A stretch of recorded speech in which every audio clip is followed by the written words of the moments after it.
Some of AP पहले जो पढ़ा है उसका नेक्स्ट पार्ट। तो सम ऑफ एपी में नेक्स्ट पार्ट मतलब उसके बाद का जो क्वेश्चन है वो डील कराते हैं। ये क्वेश्चन है इस पर triple star, if the ratio of two APs is 7n plus 1 by 4n plus 27, ये गिवन है। Find ratio of ninth term, ये क्वेश्चन है। तो इस क्वेश्चन में आपको क्या गिवन है और क्या फाइंड आउट करना है। तो गिवन है टू एपीज, एपी 2 है। इट मीन्स 2 सीक्वेंस हमें चाहिए, 2 सीक्वेंस तो क्वेश्चन में दिया नहीं है। तो इस कंडीशन में हम कंसीडर पहले करेंगे फर्स्ट सीक्वेंस यानी first AP, A1 plus D, ऐसे डॉट डॉट कर लेंगे। सेकेंड एपी कंसीडर करेंगे A2 plus D dot dot कर दिया। ये कंसीडरेशन कर लिया। कंसीडरेशन करने के बाद आपको जो क्वेश्चन में दिया हुआ है the ratio of n of 2 terms of AP, question में गलत है, ratio of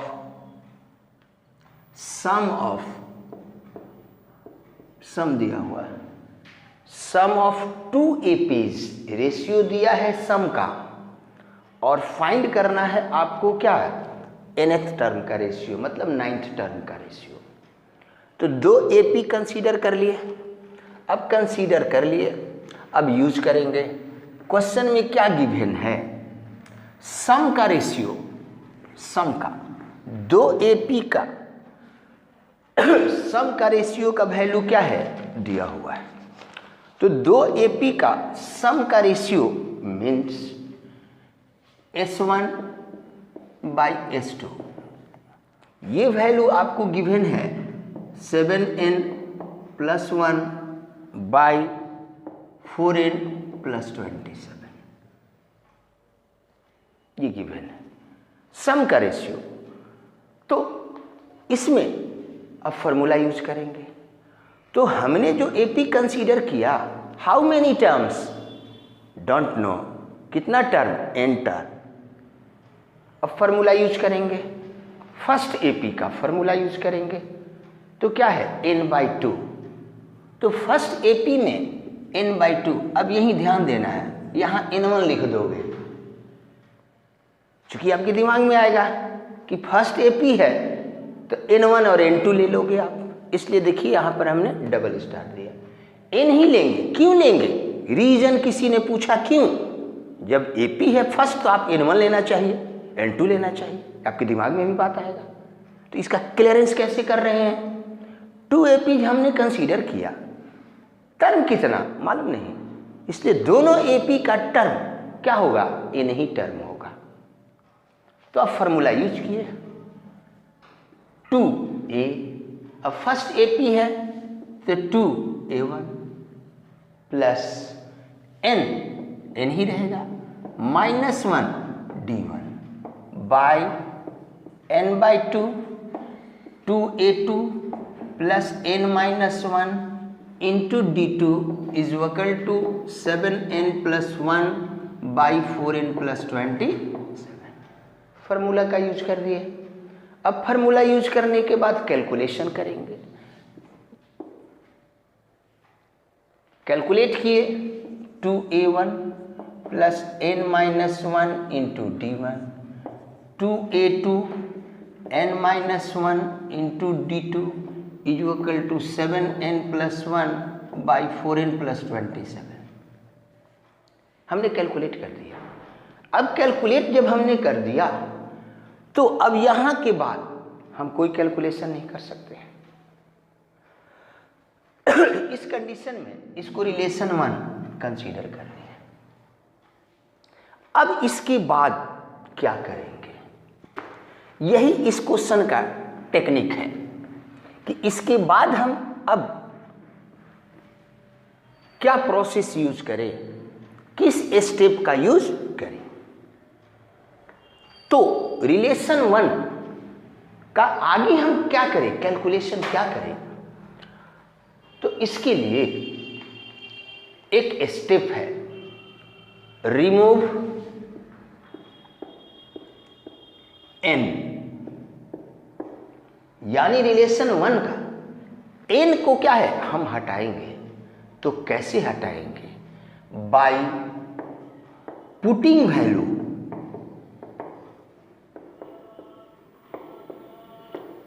to m minus 1,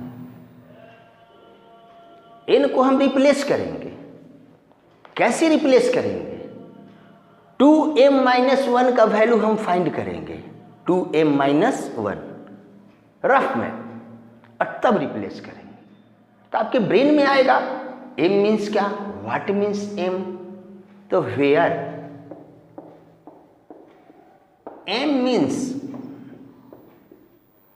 given nth, question में जो nth दिया है वही m का वैल्यू होगा। तो क्वेश्चन में हमें फाइंड क्या करना है, रेशियो ऑफ 9th टर्म। तो nth के जगह क्या हुआ, 9th हो गया।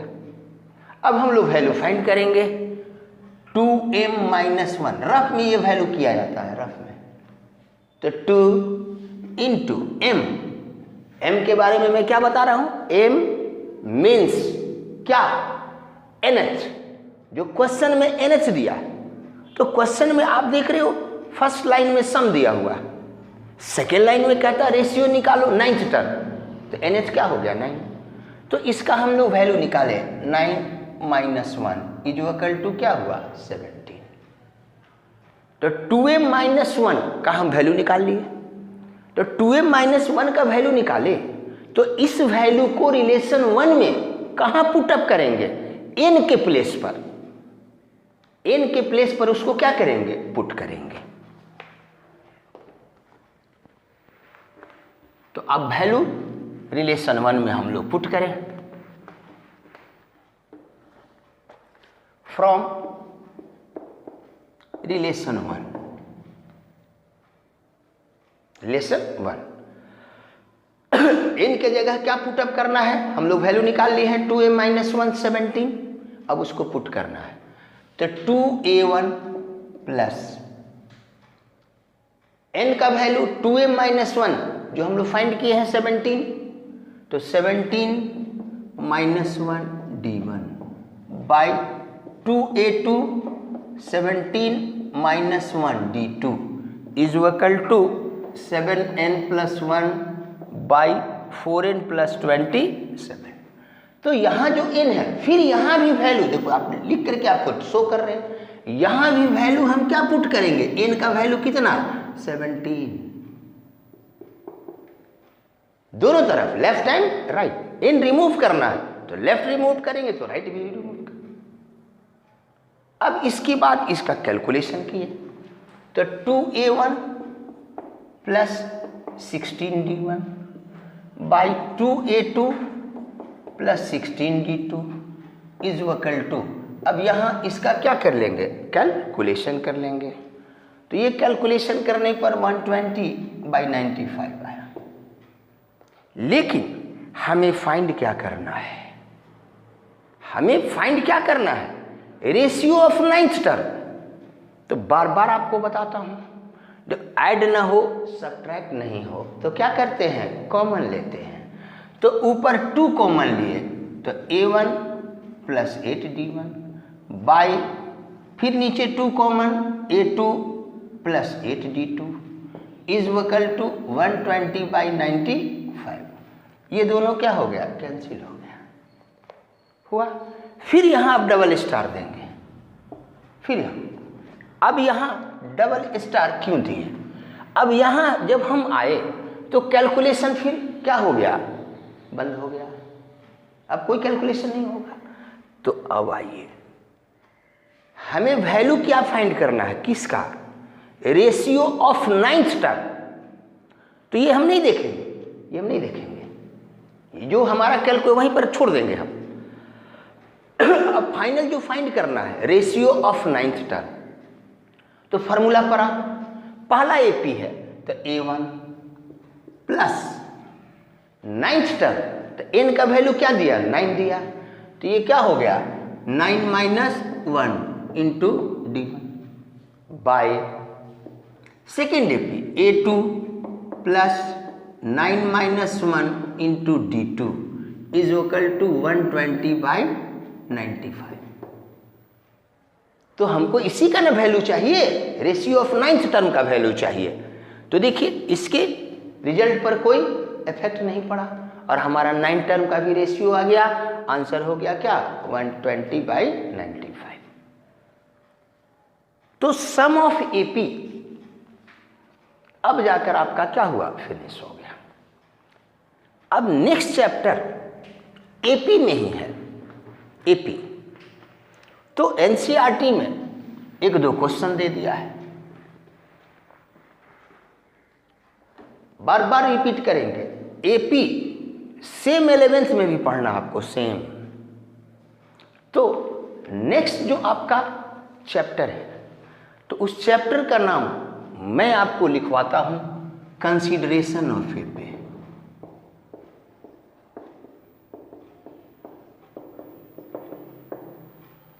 Consideration of AP. तो कंसीडरेशन मीन्स क्या, आप नीचे क्लास में पढ़े हो, नीचे कि consider 3 consecutive natural number, consider 4 consecutive even number, consecutive multiple of 8, 5, 6 ऐसे, उसी को कंसीडरेशन कहते हैं। अब एपी में आओ, कहेगा 3 angles of triangle are in AP, ऐसे। फिर क्वेश्चन में कहेगा 4 angles of quadrilateral are in AP, ऐसे हिंट कर दिया। और तब क्वेश्चन आपको क्या है, एराइज करेगा। तो इस कंडीशन में एपी का कंसीडरेशन, तो मैंने आपको 2 एग्जाम्पल बोला, ट्रायंगल और क्वाड्रिलेटरल। तो इसका कंसीडरेशन का rule, to consider odd AP, it means odd number दे दिया, और ऑड नंबर देने के बाद आपसे बोलेगा कि आप एपी कंसीडर करो। तो इसका रूल होता है, कोई एक नंबर, 3 नंबर है, मेरी मर्जी, लेकिन इसका रूल फिक्स होता है कि एक नंबर को कंसीडर कर लिया हमने ए, क्योंकि फर्स्ट टर्म एपी का क्या होता है, ए ही होता है। उसके बाद अब हमको सीक्वेंस लिखना है, तो अब नीचे एंड ऊपर,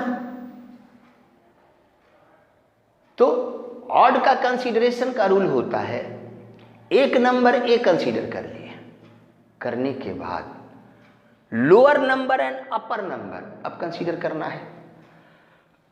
तो डी लोअर कंसीडर करना है, तो डी यानी कॉमन डिफरेंस को माइनस करेंगे, अपर करना है तो डी को क्या करेंगे, प्लस करेंगे। अब इसको इंग्लिश में बोले, ऑड नंबर कंसीडर करना है एपी का, फर्स्ट ए, लोअर एपी का सीक्वेंस का लोअर आना है तो डी माइनस कर देना है, अपर करना है तो डी को क्या करना है, प्लस कर देना है। तो 3 numbers are in AP, 3 numbers, first a, अब लोअर नीचे d minus a minus d, अब इसके ऊपर तो डी क्या करेंगे, प्लस करेंगे, तो ये क्या हो गया ए प्लस डी, ये 3 नंबर्स। अब क्वेश्चन आपको सेट कर देगा पेंटागन, पेंटागन। तो 5 नंबर एपी, ये रूल मैंने आपको बताया, इसका कंसीडरेशन खुद करिएगा। अब ये कंसीडरेशन किसका हुआ, ऑड एपी का। अब आपसे कहेगा कि आप इवन एपी कंसीडर करो, इवन। तो क्वाड्रिलेटरल आपको क्या है, एग्जाम्पल दिए, क्वेश्चन में कह देगा हेक्सागन, ऑक्टागन, डेकागन, ये सारा क्या हुआ, इवन हुआ। तो अब इसका रूल क्या होता है,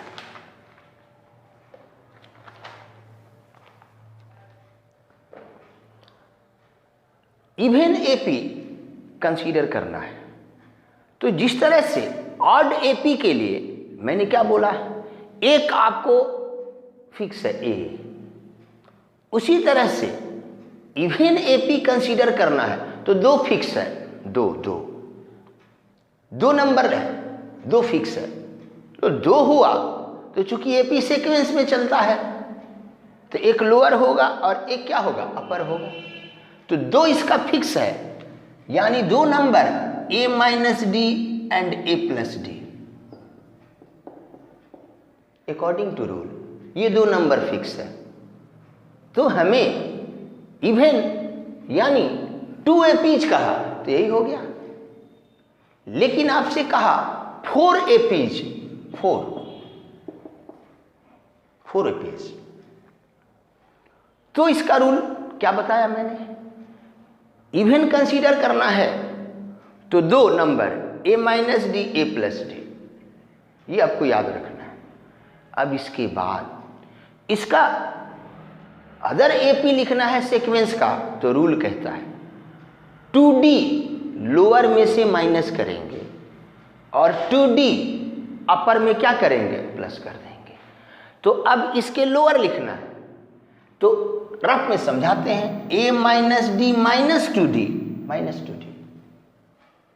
तो लोअर क्या हो गया, a minus 3D, upper plus 2D, तो a प्लस डी है, इसमें प्लस 2D, ये क्या हो गया, a प्लस 3D। ये चारों एपी क्या हो गया, कंसीडर हो गया। तो कंसीडरेशन आपको बताया। अब कंसीडरेशन जब आपको मैंने बता दिया, अब ये चैप्टर कोई भी क्वेश्चन रहेगा तो 2 ही रहेगा, इवन और ऑड।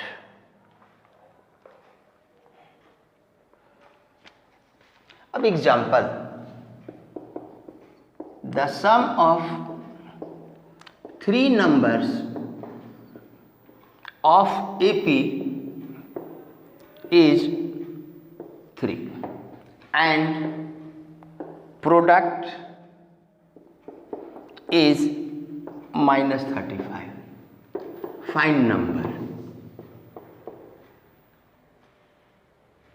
तो आपको हिंट किया 3 numbers AP, it means odd. तो ऑड का रूल से कंसीडर कर लिए a minus D A plus d, ये कंसीडर कर लिया। अब according to question sum of 3 numbers, तो तीनों को प्लस कर दिए, इज इक्वल टू 3। अब इसको आप कैलकुलेट कर दो, 3a is equal to 3, a is equal to 1, a का वैल्यू मालूम हो गया। अब d का वैल्यू मालूम हो जाएगा, तीनों नंबर पता हो जाएगा। अब कहता है product a minus D A plus D is equal to minus 35, ये हो। अब इसको कैलकुलेट करना है तो पहले अब ये तीनों को आप मल्टीप्लाई कर दोगे, तीनों मल्टीप्लाई कर दोगे, नो यही कैलकुलेशन ध्यान रखना। आप तीनों मल्टीप्लाई करोगे, सॉल्व होगा, टाइम लगेगा, लेंदी हो जाएगा। तो हमेशा कैलकुलेशन में ध्यान रखना है। तो देखो ये और दोनों टर्म फार्मूला पर है, a minus B A plus B, A square minus B square, तो ये हो गया A square minus D square A minus 35। अब वैल्यू पुट करेंगे तो ये क्या हो गया 3 का स्क्वायर 9 माइनस डी स्क्वायर नहीं मालूम, फिर ए का वैल्यू 3 नहीं 1 है, ए का वैल्यू 1 का स्क्वायर क्या हुआ 1 हुआ, फिर इनटू ए का वैल्यू 1 माइनस 35। इससे आप सॉल्व करोगे तो डी का वैल्यू निकल गया, तीनों नंबर आपको क्या है मालूम चल गया। तो ये आपका क्या हुआ कंसीडरेशन ऑफ एपी का क्वेश्चन। अब कंसीडरेशन ऑफ एपी में जब क्वेश्चन को कॉम्प्लेक्स करेगा तो कॉम्प्लेक्स करने में हमेशा वो लीनियर इक्वेशन पर ले जाएगा, सेटिंग कहेगा 4 numbers are in AP, 4 numbers are in AP. अब लेंदी मतलब सेटिंग, लीनियर इक्वेशन का जो सेटिंग करते हो क्वाड्रेटिक इक्वेशन में जैसे आप सेटिंग करते हो उसका यूज करना। अब बोल देगा product of first and last, even बोला तो 4 नंबर हो गया, बोला फर्स्ट एंड लास्ट का प्रोडक्ट 2 मोर देन या 2 exceed product of second and third. तो क्या है हम जब कंसीडरेशन कर लिए एपी का उसके बाद हम सेट कर देंगे तो एपी आपका फाइनल खत्म।